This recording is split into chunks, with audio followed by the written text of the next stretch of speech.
Sementara itu biasanya mendekati libur Natal dan Tahun Baru, pasar dan pusat perbelanjaan selalu ramai dikunjungi pembeli. Namun kali ini pasar tradisional Saka Selabung di Kabupaten Oku Selatan sepi pengunjung. Sepinya pembeli di pasar tradisional Saka Selabung Kabupaten Oku Selatan ini dipengaruhi oleh berbagai faktor, seperti pasar digital atau pedagang online dan para pedagang yang berdagang di pinggir jalan.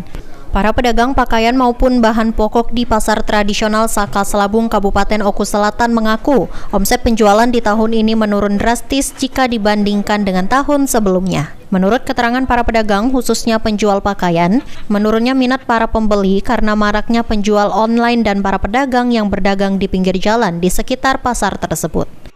Pasarnya sepi deh, ada kata manusianya juga lah, banyak yang tutup nih oleh nyerah loh. Lah hilang kesabaran mau nyerah. Oh, terkadang tidak dapat pelaris ya? Oh sering itu deh, ada pelaris itu sering nih ya. Ini karena faktor apa itu? Pertama online. Kedua, kemarau panjang kemarin, berdampak ya. Petani itu udah kata hasil kan. Nah, jadi itulah kami udah dapat duit mainnya hari. Walaupun lama libur Natal dan Tahun Baru nih. Tidak kata geraan dah. Tak kate ya. Tak gerak. Berarti yang tutup ini karena sudah nyerah ya? Sudah nyerah lesu. Sering tidak pelaris, sering tidak dapat duit, cuma bayar karcis baik. Selain itu, sepinya pengunjung pasar tradisional Saka Selabung Kabupaten Oku Selatan dikarenakan para petani gagal panen akibat musim kemarau panjang beberapa waktu yang lalu. Akibat beberapa faktor itu, tak jarang para pedagang tidak mendapatkan pelaris dan omset penjualan pun mengalami penurunan. Bahkan sebagian para pedagang memilih untuk menutup toko miliknya. Dan Tahun Baru ini kondisi pasar seperti apa nih, Bu? Tetap sepi karena kalah sama yang di pinggir jalan sana. Wong banyak keluarga loh yang masuk ke dalam. Dan juga yo memang mungkin ekonomi juga lagi sulit. Jadi yo sabar menanti itulah.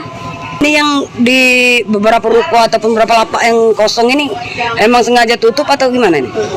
Yo oleh karena tidak bagus ditunggu lagi karena sepi. Rugi kalau mau nunggu tuh karena nggak dapat pelaris. Oh, jadi tutup ya, Bu? Tutup karena kadang nggak dapat pelaris. Rugi. Ini tidak laku. Tahun-tahun sebelumnya ini waktu pas mau Natal dan Tahun Baru ada peningkatan enggak tahun-tahun sebelumnya? Memuaskan, sangat memuaskan sekali, kebutuhan tertutupi. Kalau sekarang yo. Sri Fitriana, PAL TV.